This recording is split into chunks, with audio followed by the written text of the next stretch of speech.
Pak Robert, itu kan Sinse itu banyak yang nyembuhin dan itu ilmiah. Maksudnya ilmiah itu orang sebelum ke situ disuruh tes di lab, kemudian diobati, bertahap dalam proses pengobatan juga ke lab. Jadi artinya proses indikasi daripada bagaimana penyakitnya bergerak itu kan ilmiah. Tapi kenapa nggak bisa masuk ke dalam program BPJS? Kan sembuh lebih murah. Gimana? Ya menurut saya sih standar ukuran keahlian itu ditentukan oleh ke dunia kedokteran. Itu kan ada dokter, ada profesor, ada doktoral, ada apa. Itu standarnya. Jadi kalau nggak mengikuti standar, mereka kan nggak tahu itu Sinse itu sekolahnya di mana. Cuman kita ninjaunya kan dari sudut akhirnya aja, bahwa dia bisa menyembuhkan orang, bahwa dia berhasil gini. Tapi yang sembuh itu di ngomongin, yang mati nggak disebut. Itu maksud saya. Kayak hadiah aja.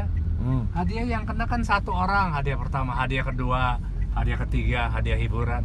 Terus yang nggak kena kan lebih banyak dari yang kena.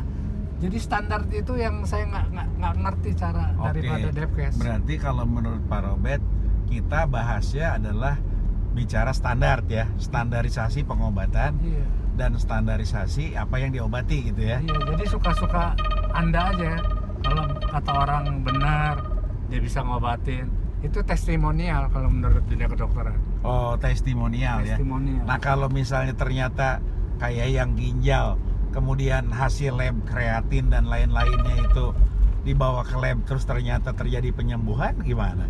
Nah, itu mesti ada standarnya dulu, bahwa dia diperiksa dokter, yang satu diperiksa oleh Sinse. Jadi seperti obat kan ada obat yang isinya nggak ada tuh, apa namanya tuh?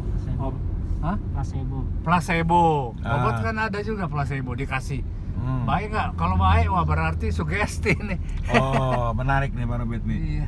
Berarti yang dikasih placebo semua tuh sugesti ya? Sugesti. Oke, nah berarti sekarang gini, kalau kembali lagi ke Sinse, yang dia kasih ukuran-ukuran yang ilmiah tadi, saya bilang kan, kalau jantung tuh kan ada juga ukuran-ukuran EKG apa segala macamnya itu kan. Betul, EKG. Secara ilmiah gitu kan, ternyata setelah ke Sinse itu sembuh, gimana tuh Pak Robert? Ya harus di awalnya sebelum ke Sinse diperiksa. Iya, sebelum ke Sinse diperiksa. Ketika diobatin diperiksa. Kemudian juga ketika sembuh diperiksa gitu. Nah, kalau ternyata itu sembuh gimana? Ahli pengobatannya juga harus dibandingkan. Dia juga mesti ke dokter juga. Nah, dibandingin. Jadi ada dua apa namanya, dilihat kiri dan kanan. Kayak mobil pecok aja. Ada orang mobil pecoknya kiri kanan. Yang betulin nggak bisa. Saya bilang kenapa? Ya biasa orang pecok satu. Jadi saya standarnya yang ini saya ngikutin. Maklonnya yang sebelah. Iya. Itu pernah tuh saya tuh. Tapi kalau kemudian sekarang dilihat itu, berarti tantangannya adalah bagaimana dunia kedokteran modern atau dunia sekolah kedokteran yang ada di negeri ini itu mempelajari kenapa kok yang ke Sinse bisa sembuh gitu kan Pak Robert, kira-kira? Iya, harus ada. Iya kan? Surveinya ke sana juga. Iya, survei kan. Maksud saya jangan bilang bahwa kecuali mungkin kalau dukun ya, dukun dibacain terus sembuh gitu kan. Itu kan sugesti gitu kan, mungkin ya Pak Robert ya. Tapi kalau misalnya kayak Warsito, kayak Sinse, terus kemudian dia mengobati dengan terapi dan herbal kayak begitu, itu perlu diteliti harusnya Pak Robert ya. Iya, sama kayak obat tradisional aja. Itu jamu itu kan pengakuannya kan bener-bener saya juga nggak ngerti tuh. Gimana Pak Robert? Iya, bahwa standarnya untuk periksa jamu, oh ini nggak boleh, ini digolongkan ke jamu. Oh ini obat digolongkan ke obat. Itu kan dari POM itu ngerti tuh, obat dan makanan. P-nya apa ya?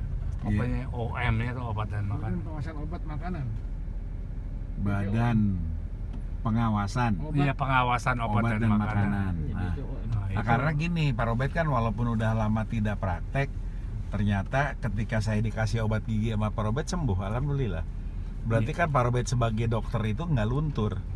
Enggak, kalau saya nggak kehujanan terus luntur gitu. Kalau saya begini, prinsip saya tuh dokter itu kelebihannya dari saya, diagnosa. Oke. Diagnosa itu mesti tepat. Kalau udah tahu diagnosanya, obatnya bisa dicari.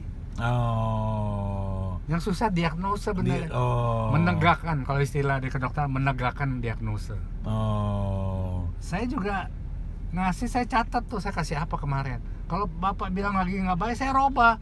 Di dokter kan ada kartu status juga tuh. Oh gitu Pak Robert. Dicatat. Nanti begitu pasien lagi, loh gue udah kasih ini kemarin, kok nggak baik, dia robah dikit Oh. formulanya. Jadi kunci utamanya tuh diagnosa ya. Diagnosa. Oke, berarti begitupun pengobatan alternatif, diagnosenya itu harus bisa ilmiah Pak Robert ya. Betul.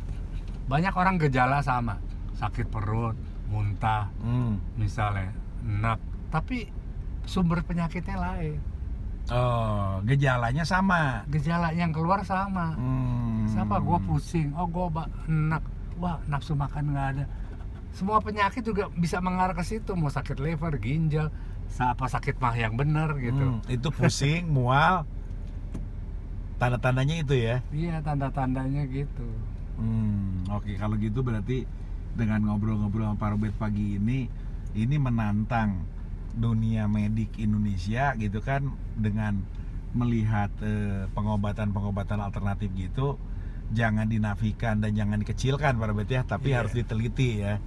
Nah, sehingga kalau itu memang menyembuhkan, mudah-mudahan ini menjadi sesuatu yang bagian daripada cipta kerja undang-undang itu kan. Kalau ternyata banyak sembuh, seluruh